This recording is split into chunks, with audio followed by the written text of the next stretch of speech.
Assalamualaikum warahmatullahi wabarakatuh. Selamat kembali ke channel Ikram TV dan juga portal The Sukan. Kepada sesiapa yang belum pernah baca The Sukan, boleh pergi ke www.thesukan.net. Dekat situ ada banyak cerita-cerita sukan, especially bola, yang boleh membuatkan anda rasa happy, boleh rasa gembira, boleh rasa ceria, rasa annoying, sakit hati, marah, semua sekali. Sebab penulis-penulis The Sukan dia pandai bermain dengan emosi dan boleh membuatkan anda rasa sakit hati dalam sekelip mata. Cerita kita pada hari ini adalah tentang minggu terakhir EPL ataupun nama panjang dia Liga Perdana Inggeris, liga yang paling diminati di Malaysia. Sebab tu kita banyak cerita pasal EPL sahaja. EPL ni bakal melabuhkan tirainya pada hujung minggu ini selepas lebih kurang 7-8 bulan pasukan berhempas pulas, berjuang kelentang-kelenting, akhirnya segala perjuangan mereka bakal ditutup pada hujung minggu ini. Dalam minggu terakhir EPL ni, ataupun dalam bahasa Mak Saleh selalu di-refer sebagai final day, ada beberapa situasi yang pada pendapat saya yang menarik perhatian ramai. Dan setiap situasi ini kita klasifikasikan sebagai ada yang mendebarkan, biasa-biasa je, ataupun tak kisah langsung.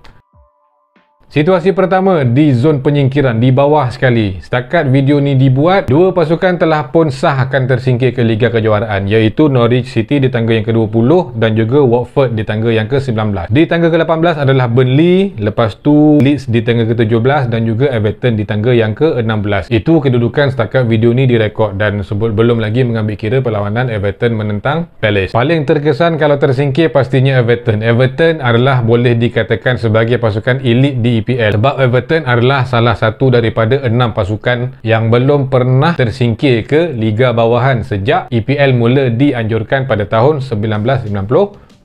Dalam perlawanan yang ke-37, Everton akan menentang Crystal Palace pada hari Khamis. Dalam perlawanan terakhir nanti, Everton akan menentang Arsenal di Stadium Emirates. Agak sukar untuk buat ramalan tentang pasukan Everton ni sebab pasukan yang Everton akan lawan dalam perlawanan terakhir nanti sedang berjuang untuk mendapatkan sesuatu pada musim hadapan. Leeds United bagi orang tua macam saya ni dia ada sentimental value sebab masa kita orang membesar, bola Leeds ni sangat-sangat boleh dikatakan power. Cerita-cerita pasal Leeds banyak kali masuk dekat dada-dada akhbar di bahagian belakang, di bahagian sukan. Masa tu Leeds ada pemain-pemain seperti Harry Kewell, Mark Viduka, Olivier Dacourt, ada ramai lagi lah saya lupa nama dia. Lepas tu Alan Smith, pemain veteran Liverpool, James Milner asal dari Leeds, dia buat debut pada usia 16 tahun kalau tak silap saya. Power tak power? Power tuan-tuan. Dalam perlawanan terakhir Leeds akan menentang Brentford. Kalau nak ikutkan, diorang ni dah lengkap dah liga diorang. Perlawanan terakhir nanti sekadar untuk melengkapkan jadual. So kalau Leeds boleh dapat sedikit motivasi melebihi daripada pemain-pemain Brentford, so Leeds kemungkinannya akan terselamat daripada tersingkir ke Liga Bawahan. Pada pendapat saya, sejujurnya kalau boleh nak tengok Leeds United terselamat sebab tak puas lagi tengok aksi Leeds United dalam kancah Liga Perdana Inggeris. Tapi sekiranya Leeds tersingkir, pasukan-pasukan lain di EPL boleh dikatakan akan berpesta sebab Leeds ada pemain yang bagus seperti Kevin Phillips dan juga Rafinha, boleh dibawa ke tengah dan bermain untuk pasukan-pasukan yang utama di dalam Liga. Rating mendebarkan. Situasi kedua, slot ke Eropah. Slot ke Eropah ni menjadi rebutan antara dua pasukan, iaitu Manchester United atau nama manja di MU dan juga West Ham United. MU pada musim ni sekali lagi melalui musim yang kelakar selepas keciciran mata demi mata, kalah game tu kalah game ni dan akhirnya mereka berada di kedudukan di tangga yang ke-6, dua mata mengatasi pasukan di tangga yang ke-7 West Ham United. Cerita dia, pasukan yang di tangga ke-6 akan mendapat slot ke Liga Eropah pada musim hadapan dan pasukan yang di tangga yang ke-7 akan mendapat slot automatik ke Liga Eropah Conference League ataupun dalam bahasa mudah dia Liga Division 3 peringkat Eropah. Hina tak hina? Bagi setengah pasukan, hinalah, especially pasukan macam MU sebab 10 tahun lepas diorang adalah penghuni tetap Champions League. Lepas tu selepas pencen Pak Alex, MU pun dah mula menjadi penghuni tetap di Europa League dan musim hadapan diorang berdepan kemungkinan untuk menjadi penghuni Division 3 peringkat Eropah. Dalam perlawanan terakhir, MU akan menentang Crystal Palace. Secara matematik, fizik dan logiknya, West Ham tidak akan berdepan masalah untuk menewaskan Brighton dan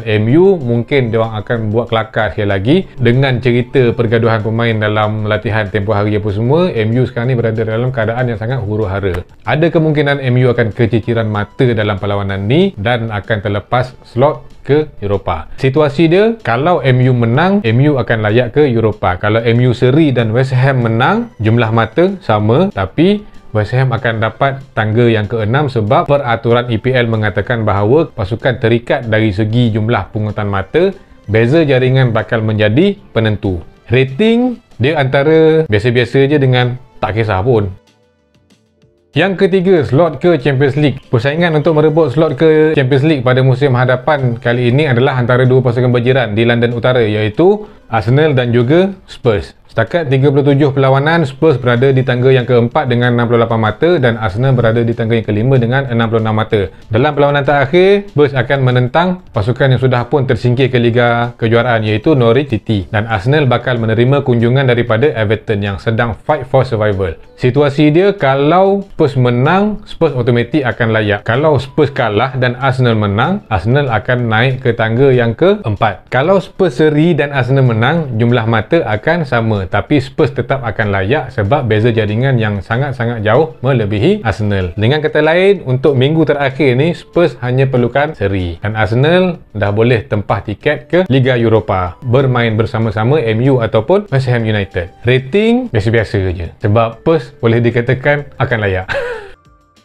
Yang terakhir, kejuaraan Liga. Setakat 37 perlawanan, Manchester City mendahului Liga dengan beza satu mata berbanding pasukan di tangga kedua, Liverpool. Pada satu masa dulu, City pernah mendahului Liga dengan belas-belas mata dan sempat dikejar oleh Liverpool. Prestasi luar biasa Liverpool, betul-betul membawa perebutan kejuaraan Liga sampai ke perlawanan yang terakhir. City kalau ikutkan, diorang dah boleh seal the league dalam perlawanan menentang West Ham hari itu, sebab kalau diorang menang, diorang berjaya menjarakkan perbezaan mata kepada 3 mata. Lawan City dalam perlawanan terakhir adalah Aston Villa. Aston Villa adalah satu pasukan yang sangat liat untuk dijinakkan. Tambahan pula, pengurus Aston Villa adalah Steven Gerrard yang juga merupakan bekas pemain dan juga legenda Liverpool.